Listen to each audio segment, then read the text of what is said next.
Now, amid the ongoing tensions due to troop build-up along the Russia-Ukraine border, Moscow has said that relations with the United States have not hit their lowest point yet. Russia's deputy foreign minister said that the security proposals that Moscow has made can help ease tensions.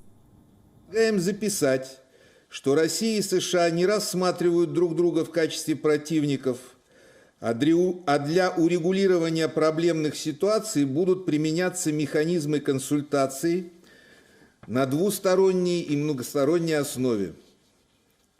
Важно также подтвердить принцип невмешательства во внутренние дела друг друга. For the first time, Russia has laid out demands in detail. The country has released unfinished security documents. This is an unusual diplomatic move. It says that these demands are not only essential for lowering tensions in Europe, but also for diffusing a crisis in Ukraine. Russia says it wants a legally binding guarantee, which says that NATO would give up any military activity in Eastern Europe and Ukraine. It also calls for urgent negotiations with Washington. Meanwhile, White House National Security Advisor Jake Sullivan said that the United States is prepared for dialogue with Russia over its security demands.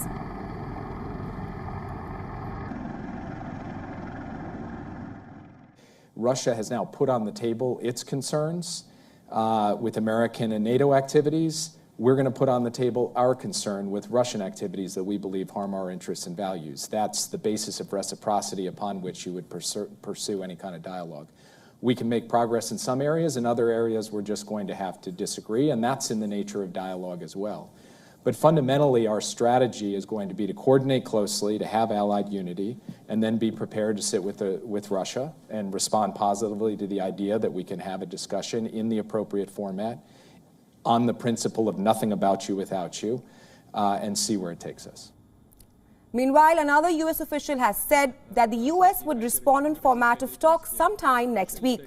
The officials added that Russia should know that parts of the proposal will be unacceptable to Washington. Demands mention that Washington should block NATO membership of any former Soviet country. It also says that U.S. should not establish military bases in ex-Soviet states. U.S. maintains that Russia has moved more than 90,000 troops near the Ukrainian border and might go for an invasion. However, Moscow denies this. U.S. President Joe Biden had met his Russian counterpart in Geneva in June this year. The two leaders agreed to establish more stable relations. However, Western powers continue to back Ukraine. Biden said, I quote, sanctions that he has never seen if an offensive is launched. Washington helps train Ukrainian forces.